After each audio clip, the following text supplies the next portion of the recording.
Presiden Joko Widodo resmi membuka konferensi tingkat tinggi ke-42 ASEAN di Labuan Bajo. Secara khusus, Presiden memberikan waktu sambutan kepada Timor Leste yang baru pertama kali mengikuti KTT ASEAN. Presiden membuka KTT ke-42 ASEAN dengan membahas isu perdamaian kawasan ASEAN. Dalam keketuaan Indonesia di ASEAN, Jokowi mengapresiasi masuknya Timor Leste sebagai anggota baru ASEAN. Perdana Menteri Timor Leste berterima kasih kepada Indonesia atas keikutsertaannya menjadi anggota ASEAN. Ia menyebut ASEAN menjadi salah satu kendaraan untuk memajukan kerjasama politik, ekonomi, dan keamanan Timor Leste di kawasan Asia Tenggara. Usai pembukaan, para pemimpin negara ASEAN melakukan pertemuan tertutup dengan perwakilan ASEAN di bidang politik, ekonomi, dan kepemudaan. Para pemimpin ASEAN yang saya hormati, saat ini ekonomi global belum sepenuhnya pulih. Rivalitas semakin tajam, dinamika dunia semakin tidak terprediksi, dan yang menjadi pertanyaan, apakah ASEAN hanya akan menjadi penonton? Apakah ASEAN hanya akan diam? Serta apakah ASEAN mampu menjadi motor perdamaian dan pertumbuhan? Mari bekerja keras menjadikan ASEAN Matters epicentrum of growth. Dan dengan ini saya nyatakan KTT ke-42 ASEAN dibuka.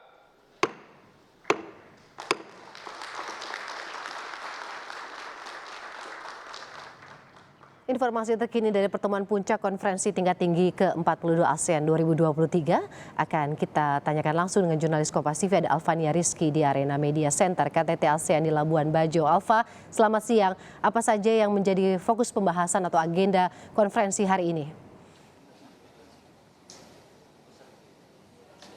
Selamat siang, Waro dan juga saudara. Ada berbagai isu yang kemudian dibahas dalam pertemuan konferensi tingkat tinggi ASEAN ke-42 pada hari ini. Tadi dibuka dengan pembukaan secara resmi KTT ASEAN ke-42 yang dipimpin langsung oleh Presiden Joko Widodo. Tadi Presiden juga sempat mengapresiasi keikutsertaan dari Timor Leste yang baru saja masuk menjadi anggota ASEAN dan menjadi anggota ke-11 yang di keanggotaan ASEAN ini. Kemudian tadi Perdana Menteri Timor Leste juga memberikan sedikit sambutan dan berterima kasih juga atas keketuaan Indonesia karena telah memperbolehkan Timor Leste menjadi anggota ASEAN, dan ini akan menjadi kendaraan bagi Timor Leste untuk memajukan negaranya dalam bidang kerjasama ekonomi, politik, menjaga keamanan kawasan tentu saja. Tentu saja yang menjadi bahasan utama dalam pertemuan konferensi tingkat tinggi hari ini adalah isu politik dan keamanan kawasan yang kemarin digadang-gadang oleh Presiden Joko Widodo akan secara khusus dibahas dalam konferensi tingkat tinggi ke-42 ini.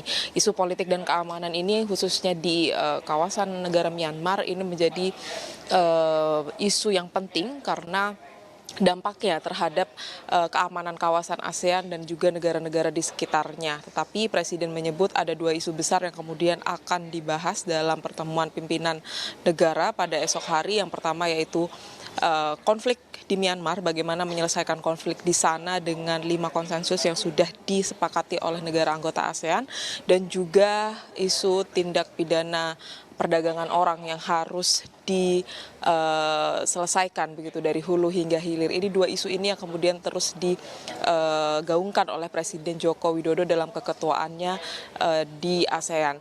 Tadi sudah berlangsung pertemuan tingkat tinggi antara pimpinan negara ASEAN dengan delegasi ASEAN di berbagai bidang, ada bidang ekonomi dan juga bidang politik, yaitu parlemen, dan sudah selesai. Saat ini tengah berlangsung pertemuan antara pimpinan negara ASEAN dengan delegasi ASEAN dari bidang kepemudaan yang juga harapannya akan menghasilkan deklarasi-deklarasi yang baik begitu, dan nantinya hasil dari pertemuan ini akan dibawa pada pertemuan tingkat tinggi esok antara para pimpinan negara dan melahirkan deklarasi-deklarasi tersebut. Khusus untuk isu politik dan keamanan kawasan Myanmar dan juga TPPO, ini diharapkan pertemuan antara kepala negara ASEAN ini bisa melahirkan deklarasi untuk menghentikan tindak pidana perdagangan orang yang saat ini marak terjadi di kawasan ASEAN. Tentu saja Indonesia menjadi salah satu yang terdampak dan banyak sekali korban yang sudah menjadi korban tindak pidana perdagangan orang.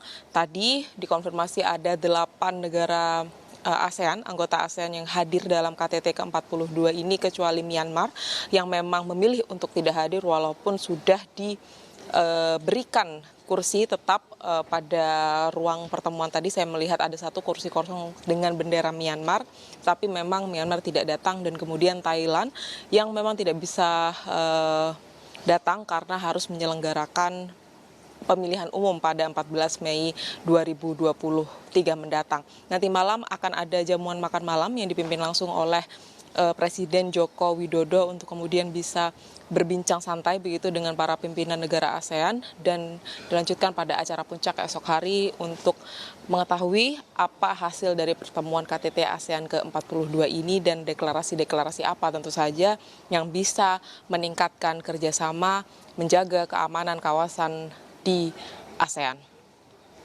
Ada pembahasan-pembahasan yang kemudian menjadi highlights gitu ya dari Presiden Joko Widodo, konflik di Myanmar, kemudian tindak pidana perdagangan orang di kawasan ASEAN. Tapi kita tahu ini Labuan Bajo adalah lokasi yang indah untuk wisata. Apakah juga ada nantinya acara yang kemudian mungkin lebih santai dilakukan untuk melihat langsung keindahan Labuan Bajo di sana dari Indonesia untuk memperlihatkan kepada seluruh delegasi? Alfa.